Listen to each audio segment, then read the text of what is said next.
What is up, guys, and welcome back to the channel. Welcome back to another video from Sterling Tech, guys. Thank you so much for watching, and thank you so much for your kind and generous support, guys. We would never have made it this far without your help. So this is the amazing, much anticipated Apple iPhone 13, guys. Now the expected release date is around about September 2021, so it's just about 10 months away. Again, guys, the specs that I've featured in this video are purely based on speculation. They do come from very reliable sources, but they're not set in stone, so we're going to have to wait until Apple confirms them, but they are pretty much going to be close to the mark, guys. Now, biggest change for this amazing phone, guys, is going to be the introduction of Wi-Fi 6E.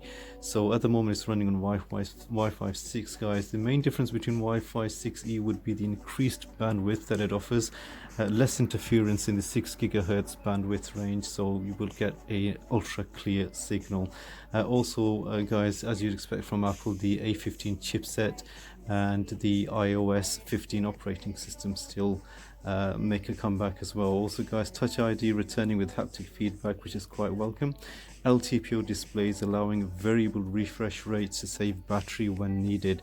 So again, guys, you will have a super fast refresh rate, and also it will look after your battery at the same time to make sure that you don't run out, and provide you with the refresh rate according to whatever apps or whatever games that you are playing, or whatever usage that you need from at that moment in time. So, guys, it will feature the 120 Hz Pro Motion LTPO displays on the iPhone 13 Pro and the iPhone 13 Pro Max models only.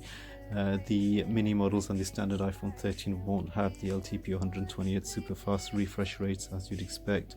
Most likely, guys, will retain the notch. However, reliable sources indicate that it will be much smaller and less noticeable than on the previous models on the iPhone 11s and 12s.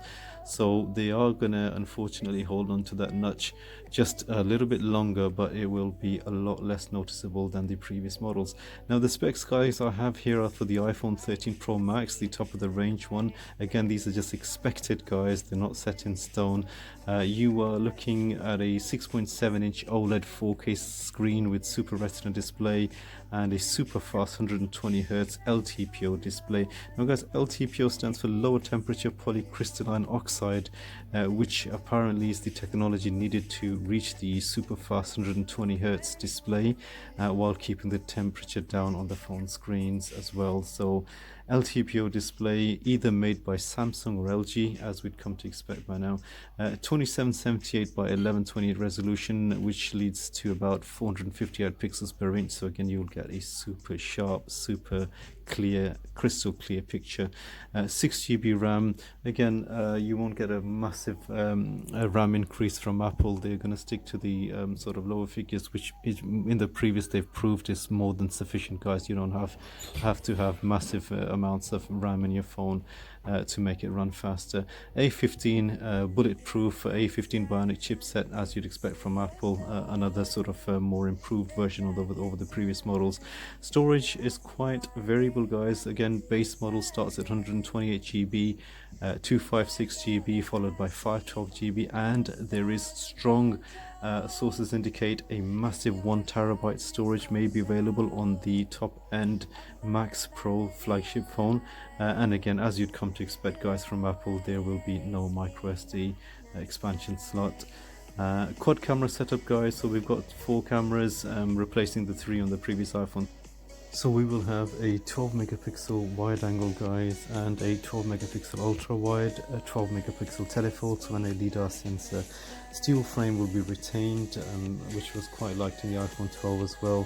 Prices range according to the memory and storage that you go for, guys. The basic 128 GB starting from about £1,100 all the way up to the massive 1 terabyte flagship iPhone 13 Pro Max, maybe nearing about the £1,500 range.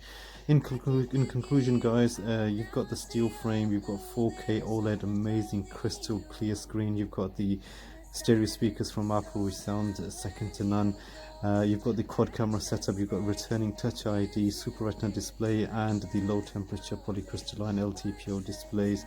An amazing phone, guys, and of course you've got the much anticipated 120 hertz refresh rate. Guys, hope you enjoyed this video. Please look after yourselves and please be kind enough to hit the like and subscribe button, and we'll catch you in the next one.